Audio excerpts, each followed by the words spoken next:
BJP MP Lakshman Telangana CM Revanth రెడ్డిపై తీవ్ర విమర్శలు చేశారు. ప్రజలకు రేవంత్ ప్రభుత్వం చుక్కలు చూపిస్తోందని మండిపడ్డారు. అడ్డగోలుగా హామీలిచ్చి అటకెక్కించారని, ఒక్కటి కూడా సక్రమంగా అమలు చేయటం లేదని విమర్శించారు. కాంగ్రెస్ అరచేతిలో వైకుంఠం చూపిస్తోంది. ప్రజలకు రేవంత్ ప్రభుత్వం చుక్కలు చూపిస్తోందని మండిపడ్డారు. హిమాచల్ ప్రదేశ్, కర్ణాటకలో హామీల పేరిట అవినీతిలో కూరుకుపోయారని అన్నారు. తెలంగాణలో హైడ్రా పేరిట డ్రామా సృష్టిస్తున్నారని ధ్వజమెత్తారు. హర్యానాలో కాంగ్రెస్ నేతలు 7 హామీలు అంటున్నారని, ఇక్కడి ప్రజలకు కాంగ్రెస్ను నమ్మొద్దు అని చెప్పానని అన్నారు. కాంగ్రెస్ నేతలు ఇప్పటికీ ప్రజలకు అబద్ధాలు చెబుతున్నారని అన్నారు. కొత్త డ్రామాలు తెరపైకి తెస్తున్నారని విమర్శించారు. హిమాచల్, కర్ణాటక, తెలంగాణలో మోసపోయిన ప్రజలు జాగ్రత్తగా ఉండాలని సూచించారు. కాంగ్రెస్ అంటే కుటుంబం, బంధుప్రీతి, మైనారిటీ బుజ్జగింపులు, కులాల మతాల మధ్య చిచ్చుపెట్టే వాటికి కాంగ్రెస్ గుర్తింపిస్తుందని ఆరోపించారు. తెలంగాణలో కాంగ్రెస్ నేతలు 6 గ్యారంటీలు అన్నారని, ఒక్కటి నెరవేర్చలేదని మండిపడ్డారు.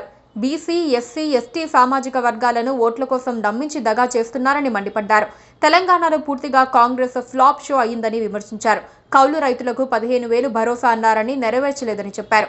రైతు బంధు పేరిట అన్ని బంధు పెట్టారన్నారు. గృహ నిర్మాణానికి 5 లక్షలు అన్నారని, కానీ అమలు చేయలేదన్నారు. ఏఐసీసీ అగ్రనేత రాహుల్ గాంధీ మహిళలకు ఎన్నికల్లో ఏడాదికి ₹1,00,000 అన్నారని, అవి ఎప్పుడిస్తారో కూడా తెలియటం లేదన్నారు. మొత్తం తెలంగాణ రాష్ట్రం అప్పుల పాలయ్యిందని విమర్శించారు.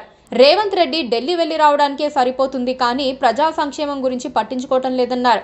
జీతాల మట్టుకు అప్పులు తెస్తున్నారని అన్నారు. ప్రతి ఏడాది 6 లక్షల మంది విద్యార్థులకు డబ్బులు లోన్ రూపంలో ఇస్తామని చెప్పారని అన్నారు.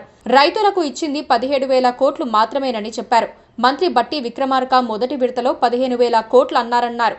ఎంపీలు పార్లమెంట్లో తప్పుడు అంశాలు చెప్పి ప్రజలను మోసం చేస్తున్నారని మండిపడ్డారు. పార్టీ అధికారంలోకి వస్తే రాహుల్ గాంధీ చట్టం తీసుకువస్తామని చెప్పారని, అలా చేయలేదన్నారు. కాంగ్రెస్ ను నమ్మి తెలంగాణ ప్రజలు మోసపోయారన్నారు. రేవంత్ రెడ్డి ప్రజలకు సమాధానం చెప్పాలని అన్నారు. Please subscribe to KTV Telugu. KTV Telugu. KTV Telugu. KTV Telugu channel.